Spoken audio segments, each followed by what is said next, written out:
Hi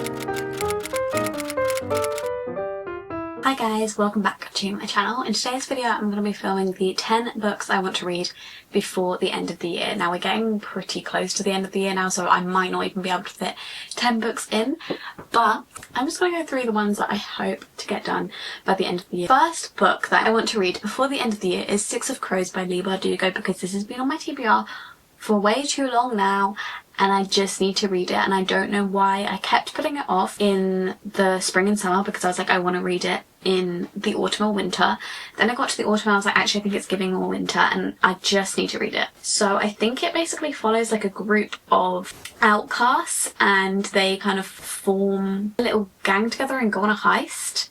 I'm not too sure what it's about, but I know that there's a bit of like found family in it and everyone just loves this series, so I really want to read that. The next one I've got is Not Quite Dead Yet by Holly Jackson. I've also had this on my TBR for a good few months now. I love A Good Girl's Guide to Murder series and I loved Five Survive. I wasn't too keen on the reappearance of Rachel Price, but I still enjoyed it, so I'm very much looking forward to reading Not Quite Dead Yet. It seems like a very interesting concept because basically she gets like some sort of head injury, I think, and she gets told when she wakes up that she's going to die in like 7 days. So in those 7 days she has to find out who gave her that head injury and basically who her murderer is. So she's basically solving her own murder and it sounds really interesting. I've also got The Favourites by Lane Fargo. They're both up here actually, I don't know if you can see. I have also had this on my TBR for a good few months now and I don't know why I haven't read it yet. I kind of think that I'm going to really enjoy it and so I'm kind of putting it off until I can properly sit there and binge it, I think.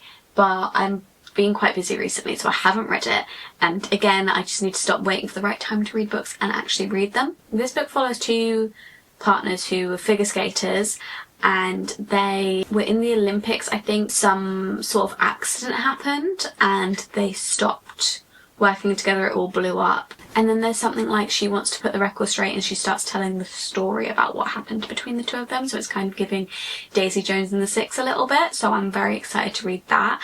I think it says on the front that it's a mix between Wuthering Heights and Daisy Jones and the Six, which is very intriguing. The next one is Alchemy of Secrets by Stephanie Garber. I don't have this on my TBR yet because I want to stop buying books that I end up not reading for months. The cover is so beautiful, it looks so intriguing. I don't really know what it's going to be about. It doesn't look like anything like Caraval or Once Upon a Broken Heart, but I assume it will still be very whimsical and fun. Let me look up what it's about. Folklore 517, local legends and urban myths taught by a woman called the Professor.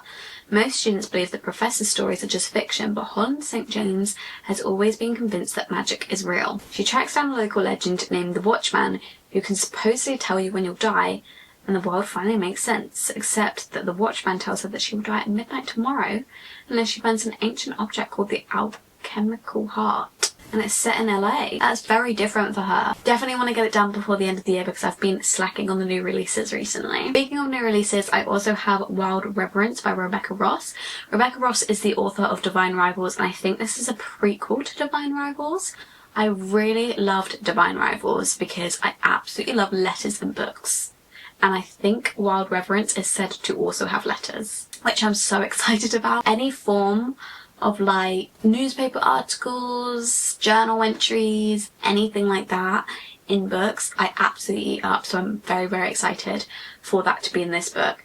And yeah, I really enjoyed Divine Rivals. Ruthless Vows I wasn't so keen on, so I am a little bit worried. Born in the firelit domain of the Underrealm, Matilda is the youngest goddess of her clan. Blessed with humble messenger magic she uses to carry words and letters through the realms. But the gods will kill for power, and Matilda holds a secret she must hide from even her dearest allies, and there is a mortal who dreams of her, though they have never met in the waking world. 10 years ago, Vincent of Becket wrote to Matilda on the darkest night of his life, begging the goddess he befriended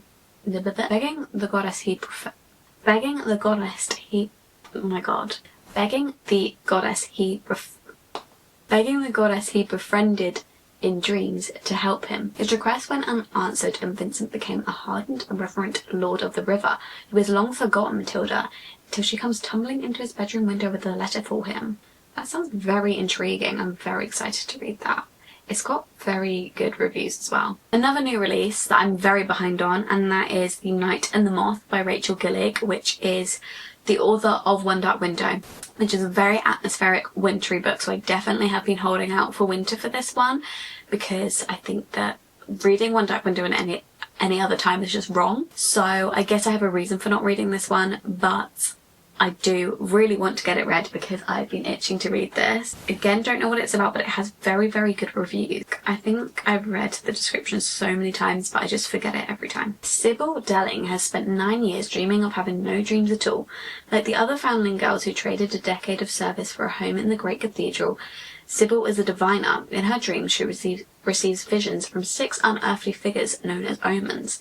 From then, she can predict terrible things before they occur, and lords and common folk alike travel across the kingdom of Traun's windswept moors to learn their futures by her dream. A mysterious knight arrives at the cathedral. The knight Roderick? I've probably said this exact same thing before when I've read this plot in a video before. Has no respect for Sybil's visions, but when Sybil's fellow diviners begin vanishing one by one, she has no choice but to seek his help in finding them. And it's got a very good review on Goodreads. Next one I've got is The Gilded Cage, which is the second book in the Prison Healer. I read The Prison Healer a couple weeks ago now, and I really enjoyed it. It was a bit of a slow book at some times. I think it was definitely setting up, but the end of The Prison Healer definitely set up well for The Gilded Cage, and I'm very excited to get into The Gilded Cage. I think it's going to be a little bit more fast paced, and so I'm very excited to read that. I still did really enjoy The Prison Healer. I gave it 4 stars. I really liked all our characters and the atmosphere and everything, so I'm very excited to read The Gilded Cage. The Prison Healer basically follows Kiva, and she's a prison healer, and there are this group of rebels that are protesting against, 1, the prison, and 2, just like the kingdom, and who runs it, because they don't think that they should lawfully be able to run the kingdom.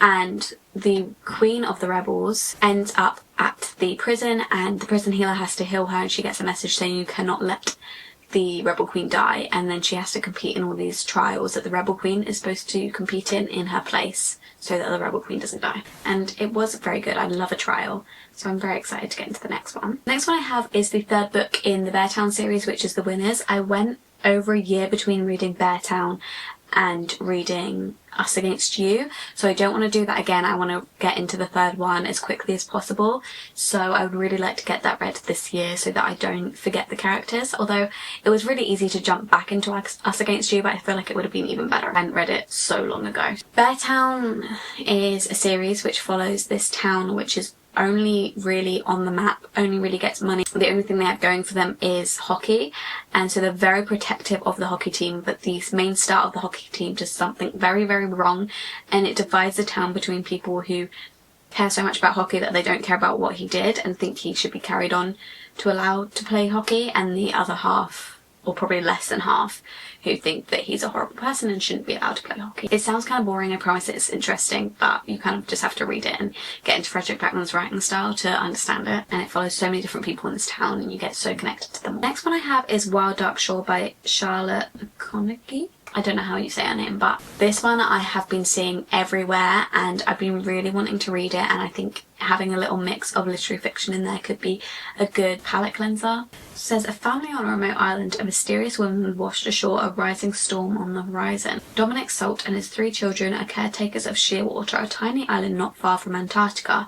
Home to the world's largest seed bank, Shearwater was once full of researchers, but with sea levels rising, the salts are now its final inhabitants.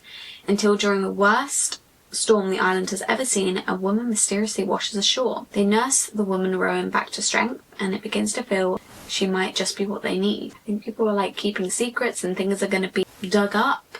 It just seems very interesting, unlike anything I've ever read before, and I've seen very good reviews for it, so I definitely want to give that one a go. And the last one I have is The X-Files by Jessica Joyce. I've had this on my mental TBR for so long now. I thought that the cover's kind of giving autumn. We're now nearing the end of autumn, so I need to hurry up and read it if I do want to read it in autumn. But I think it'd be good to have a little romance thrown in there. I don't read too many romances nowadays, so I always like to have a little one thrown in there every now and then. Estranged exes must stick together to save their best friend's wedding after a string of disasters in the swoony and steamy second chance romance. And if you know me, you know I love a second chance romance and a wedding and a romance, so it sounds right up my alley. This is the same author as You with a View, and I didn't see the best reviews for You with a View, so I don't know if I'm going to read that one, but I definitely want to read The X-Files. Georgia Woodward lives by her list, none more so than the one about her ex. It's full of ironclad do's and don'ts they've been following since she returned to the Bay Area after their cataclysmic breakup 5 years ago.